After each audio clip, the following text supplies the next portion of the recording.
tanggal 8 bulan 12 tahun 2601 ialah waktu Dai Nippon yang sudah ratusan tahun tinggal sabar terhadap ancaman Amerika Inggris mengangkat senjata untuk memperbaiki nasib bangsa Asia Timur Raya.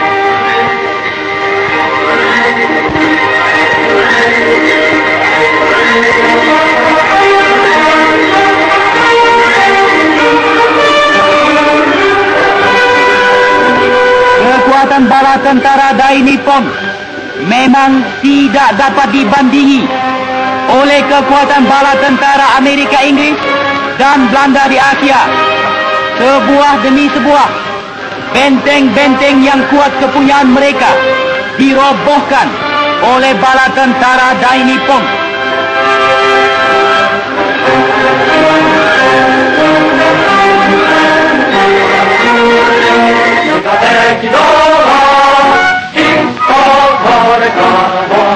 Beberapa hari kemudian, tentara Belanda di tanah Jawa sudah menyerah pada bala tentara Dai Nippon. Pada saat itulah sejarah Indonesia baru mulai dibentuk.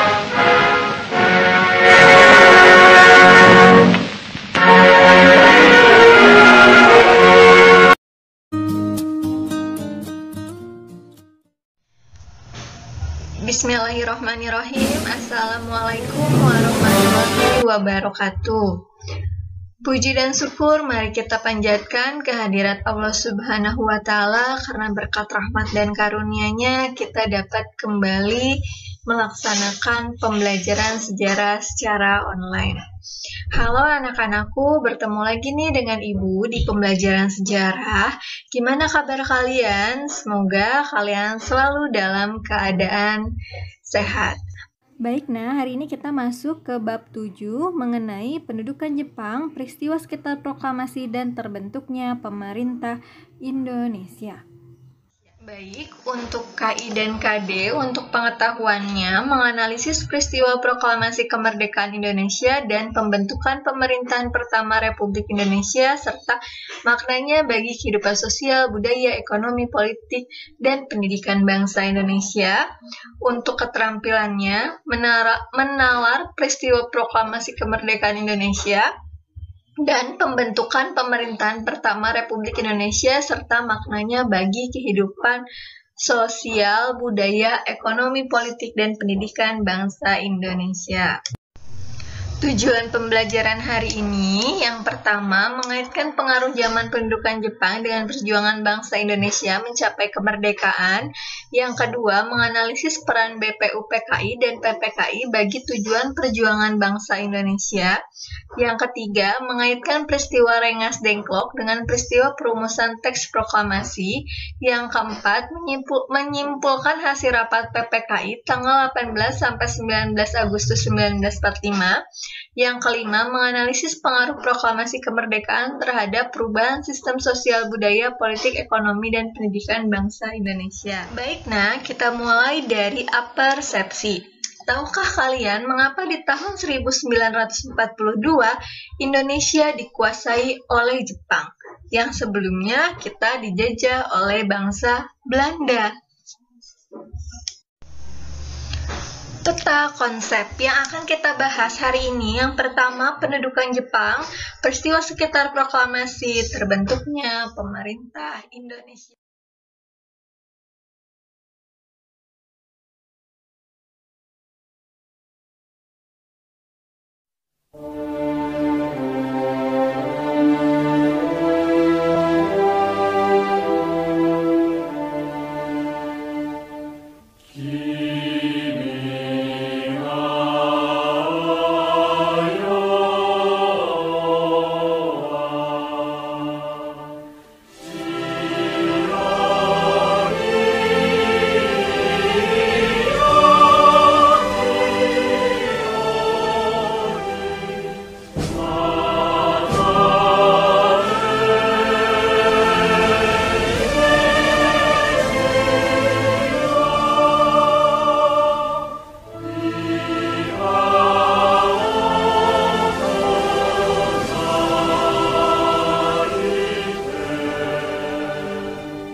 Baik, nah silahkan kalian amati kedua gambar ini. Kedua gambar ini merupakan penyerangan Jepang terhadap Pearl Harbor dan daerah jajahan Belanda, Inggris, dan Perancis di Asia Pasifik yang memicu terjadinya Perang Asia Pasifik. Baik, nah kita mulai dari pendudukan Jepang. Yang akan Ibu bahas pertama adalah latar belakang Jepang menjadi negara imperialis. Mengapa ya? Karena pada abad ke-19 Jepang sudah menjadi negara industri pertama di Asia. Otomatis dong Jepang membutuhkan wilayah penghasil bahan mentah sekaligus wilayah pemasarannya. Karena wilayah Jepang sendiri minim akan sumber daya alam.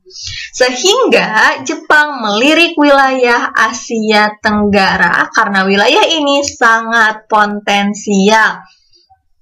Mulai dari sumber daya alamnya hingga sumber daya manusianya. Tetapi disayangkan, di Asia Tenggara sendiri wilayahnya sudah banyak dikuasai oleh bangsa Barat. Seperti wilayah Indonesia atau dulu disebutnya Hindia Belanda itu dijajah oleh Belanda, Filipina, Amerika Serikat, Singapura oleh Inggris. Untuk mengantisipasi hal ini, sebenarnya Jepang hanya mengkhawatirkan keberadaan Amerika Serikat di Filipina. Karena Amerika Serikat belum ikut berperang sama sekali. Pada saat itu Amerika Serikat belum ikut terjun dalam Perang Dunia I. Sedangkan Inggris, Belanda, Prancis tidak terlalu Jepang khawatirkan karena ketiga negara itu konsentrasinya sedang terfokus pada kondisi Eropa yang sedang menghadapi Hitler. Oleh karena itu, guna melemahkan posisi Amerika Serikat di Filipina, maka pertama-tama Jepang harus menghancurkan Pearl Harbor terlebih dahulu. Sebab wilayah Pearl Harbor ini digunakan Amerika Serikat sebagai transit dari Amerika Serikat menuju Filipina. Akhirnya Jepang pun menyerang Pearl Harbor pada hari Minggu 7 Desember 1941.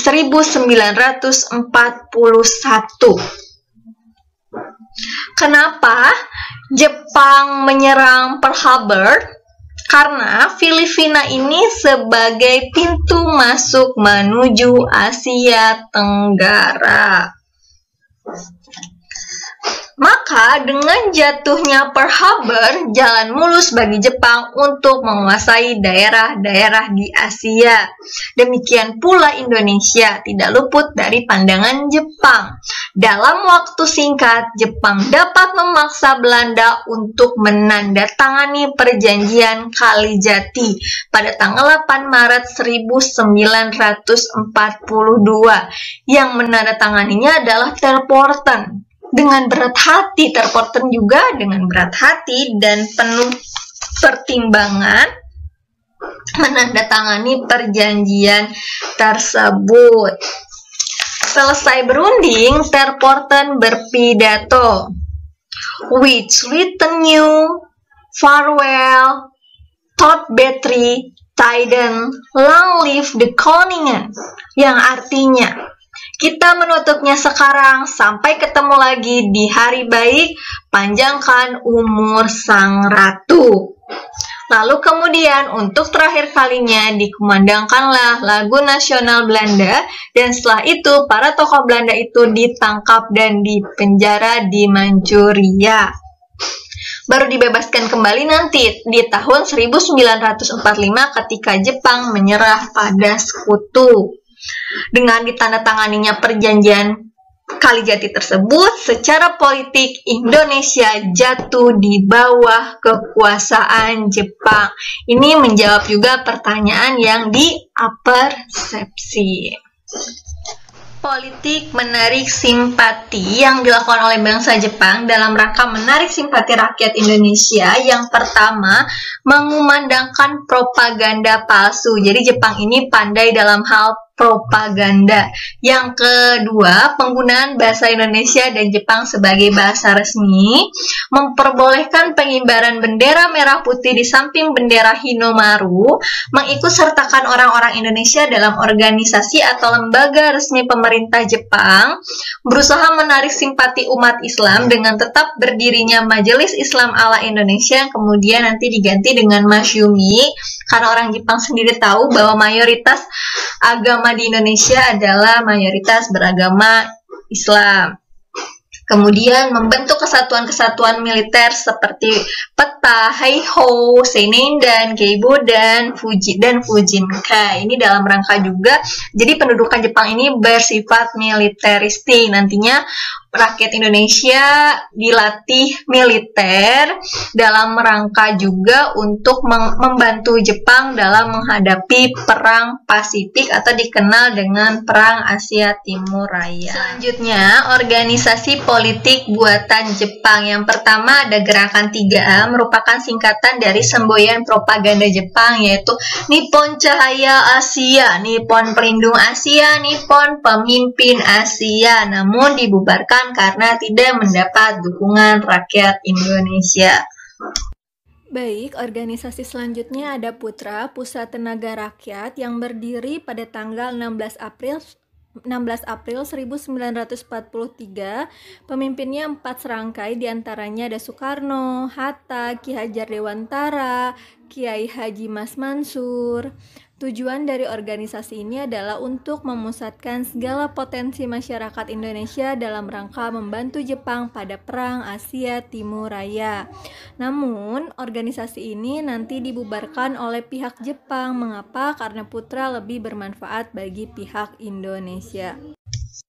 Selanjutnya adalah organisasi Majelis Islam ala Indonesia. Majelis Islam ala Indonesia bertujuan agar ormas-ormas Islam yang bernaung di bawahnya bisa memobilisasi umat untuk keperluan perang. Jepang pun mengaktifkan kembali Majelis Islam ala Indonesia pada 4 September 1942, markasnya di Surabaya dan kemudian nanti dipindah ke Jakarta. Adapun tugas dari Majelis Islam ala Indonesia saat itu yakni menempatkan umat Islam pada kedudukan yang layak dalam masyarakat Indonesia, mengharmoniskan Islam dengan tuntutan perkembangan zaman, dan ikut membantu Jepang dalam Perang Asia Timur Raya.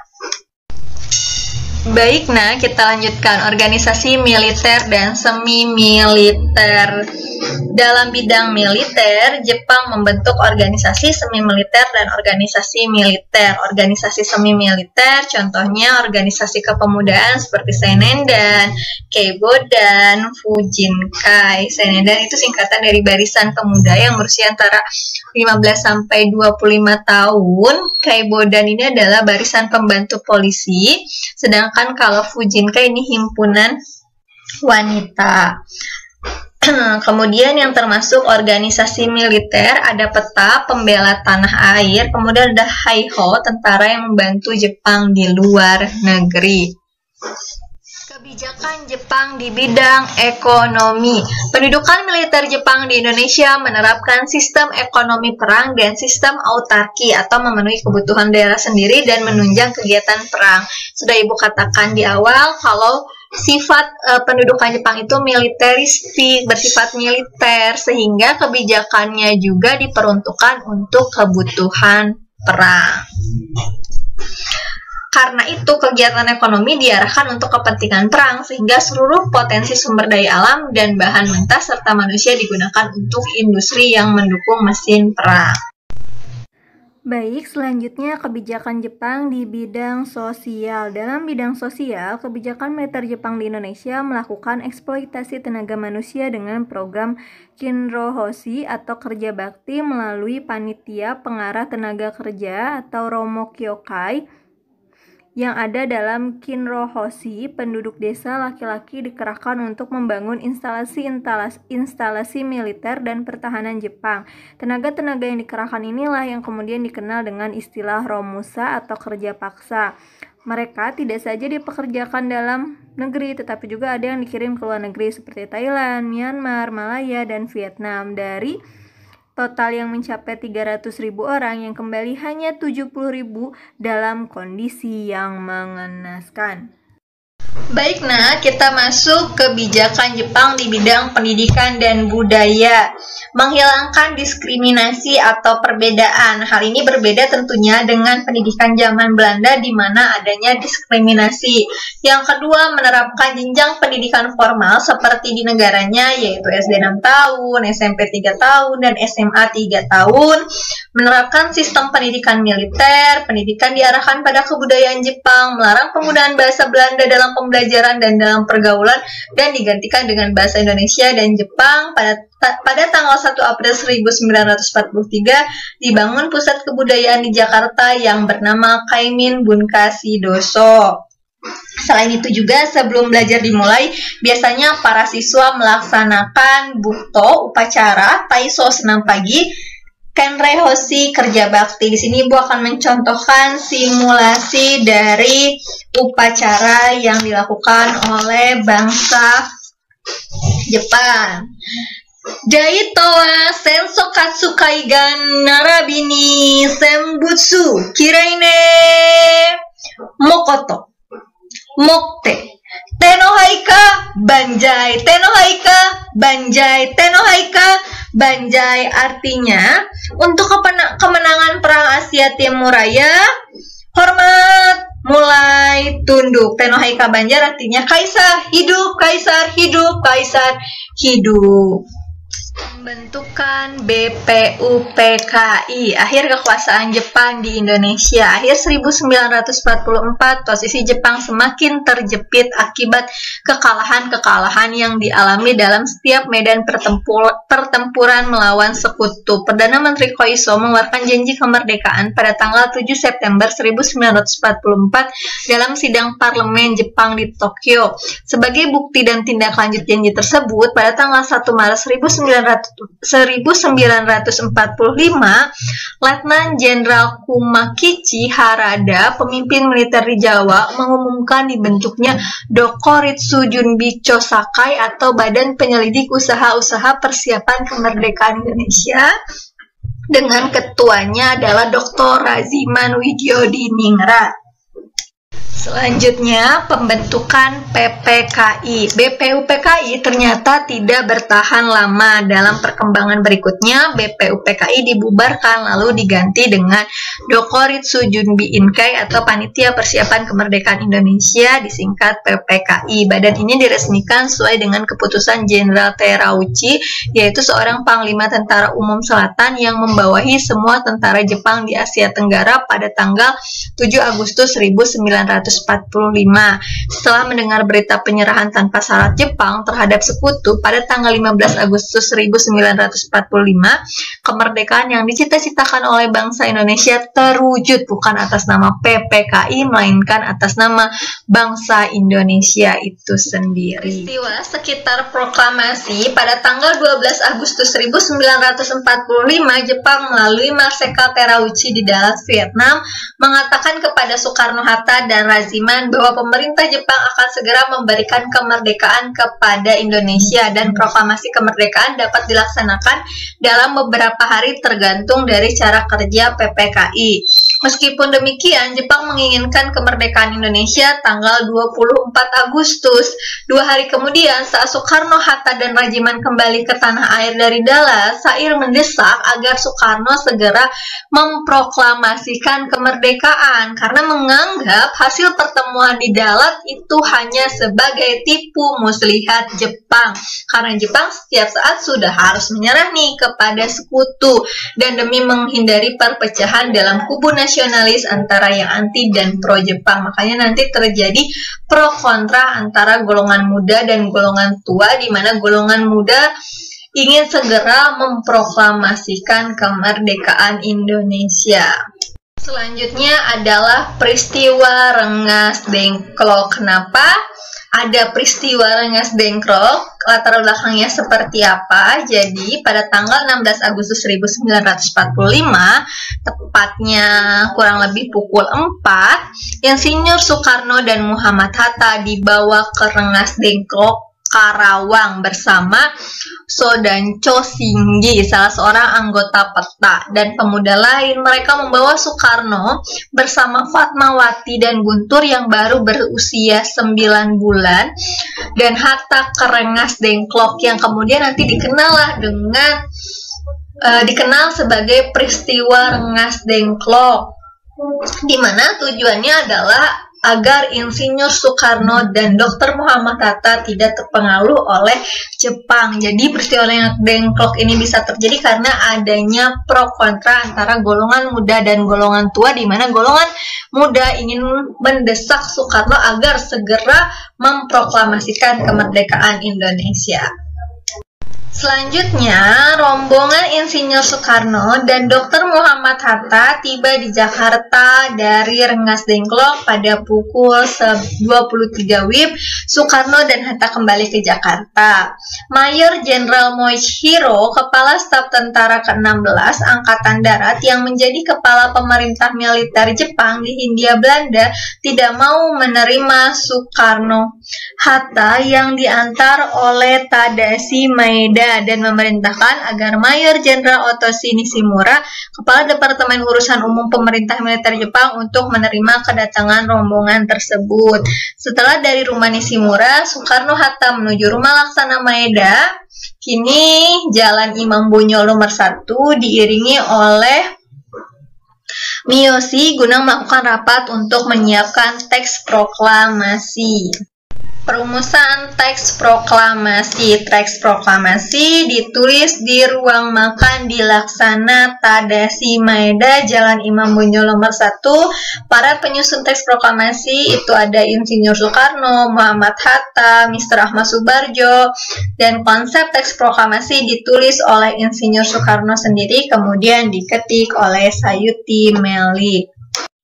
Baik, nah, pembacaan teks proklamasi. Jadi, pagi harinya 17 Agustus 1945 di kediaman Soekarno, Jalan Pegangsaan Timur 56, telah hadir antara lain Suwirjo Wilopo, Gafar Pringoditjo, Tabrani, dan Trimurti. Acara dimulai pada pukul 10 dengan pembacaan proklamasi oleh Soekarno dan disambung pidato singkat tanpa teks. Kemudian bendera merah putih yang telah dijahit oleh Ibu Fatmawati dikibarkan oleh Latif Hendradiningrat, Suhud Sastrokusumo, dan Sulastri Karma Trimurti. Hasil sidang PPKI. Setelah proklamasi dibacakan, PPKI tetap mengadakan sidang tanggal 18 Agustus 1945. Hasilnya adalah mengesahkan Undang-Undang 1945, memilih presiden dan wakil presiden. Sebelum MPR terbentuk, tugas presiden dibantu oleh Komite Nasional. Baik, nah, sampai sini sudah paham belum? Ada pertanyaan? Kalau masih bingung atau masih ada yang kalian kurang pahami, kalian boleh menanyakannya via WA Group.